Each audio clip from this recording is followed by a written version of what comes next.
Adios Pendejos by Sam Raimi. Miles Antwhiler smashed his steel toe-capped boot through the cheap plywood door. "Police! Hands on your head!" As he entered the house, the familiar smell of stale beans and onions made its way up his nose. Fucking speak houses were always the same, bleached by the disgusting LA sun, run down, cheap, ugly curtains always closed, trash in the yard with a constantly barking pit bull chained to a stake. Can guarantee the poor mutt has never heard a single good boy in his miserable life.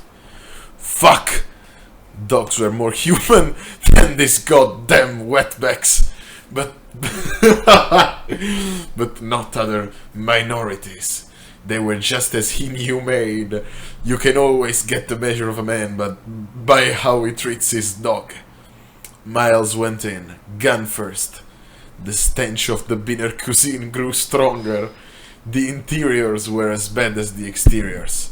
Dark, damp, stenching. A layer of filth, decades thick, hung on everything. Tacky made-in-China ornaments adoring some shitty monstrous cabinet. Every piece of furniture, second-hand from a cousin. Some bullshit Jesus painting and some shitty candles. Jesus won't save your sorry asses now. You fucking filthy beaner scum. Wait, yeah, oh. So, did the real Miles write this? Are you the real Miles, Smoke Kaka? He turned back to the rest of the squad. "Front room and kitchen clear!" Sorry, my cat is destroying some furniture. "Front room and kitchen clear!" Fucking 70 inches TV, no doubt stolen, jabbering in Spanish at full volume like a demon. An ever-present pot of beans was simmering quietly, filling the house with its pungent aroma. Miles's blood boiled as he went down the hall and kicked a bedroom door in. "First bedroom clear!" Christ, from what evidence he could see, it seemed 10 people were living in that tiny room.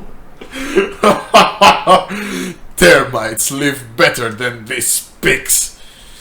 As he continued down the hallway, Miles remembered how his late brother Noah Spoony Antwhiler had forced him to watch one of his interminable Let's Play videos, SWAT 4. "Look, I'm like you, Miles." Spoony had meant it. In his demented mind, he truly thought that playing this game was literally the same as being a real policeman. Miles still felt guilty at the relief he felt when he heard that Spoony had killed himself. But he managed a little chuckle. This really was like SWAT 4.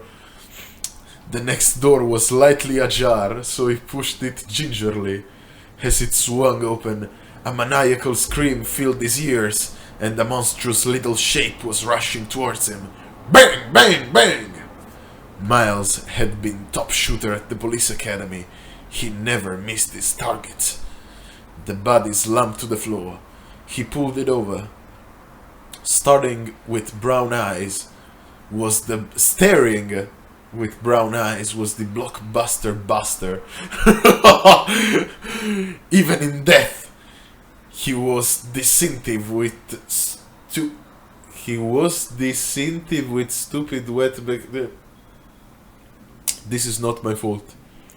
He was distinctive with stupid wetback grin. Those teeth were worse than an Englishman's. "You alright, Miles?" asked the fellow policeman standing in the doorway. "Yeah, look, the fucker was armed, and there in his small hand was his trademark busting hammer, still tightly clutched. Guys, get over here!" Miles and the rest of the squad followed the voice. Look, the fuckers were hiding this behind a bunk bed. There in the wall was a small door, probably about 5'3". Miles turned to the rest of the squad. "After 3, guys! 1, 2, 3!" Miles smashed the little door open. A small staircase led down to what looked like an enlarged basement area. Fuck. I'm even sober tonight. Jesus. As they descended, Miles and the team could hear screaming and shouting. Bracing himself, he walked, bending, along a small passageway and came to a metal door. Miles tried the handle slowly. It was unlocked, but what he found inside was something he never expected. Chained naked to the wall on a filthy, cum and blood-stained mattress was a skinny blonde-haired girl. She couldn't have been more than 16. Between her ivory legs was the hairy, tanned, slightly shit-stained ass of a Speak. But the Speak was not naked. He had on a cheap black leather jacket that seemed at least 2 sizes too small. With each thrust, a small but stinky bean fart was expelled from between those hairy cheeks. Why do they always end this way? Jesus. Fuck. Fuck! What the fuck were they thinking with the No Man's Sky? Shocked by this, Miles ran over without a moment's thought. Don't you dare touch this helpless white girl! He grabbed the Speak by the shitty jacket's collar, which tore. Angry Joe? Yeah, that's right, motherfucker! Angry Joe's 4-incher, Little Joe as he affectionately referred to it, quickly lost his tumescence at the sight of the armed police squad. Tumescence, that's a great word, that's a good word. Other Joe, quick, get them! Other Joe, who had been sitting in the state-of-the-art gaming chair which the fans had been told had cost 7 pesos, leapt up as fast as his peeling on the pound middle-aged body would allow, making for the stolen gun that lay on the edge of the state-of-the-art gaming desk. A deafening chorus of gunfire followed, as all members of the squad let loose. As the gunfire stopped, Miles looked down.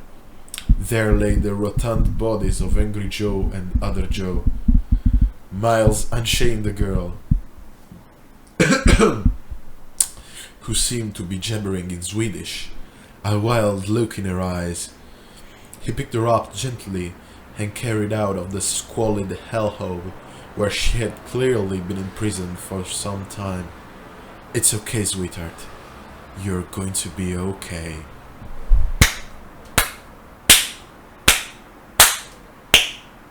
Bravo, Raimi. Bravo.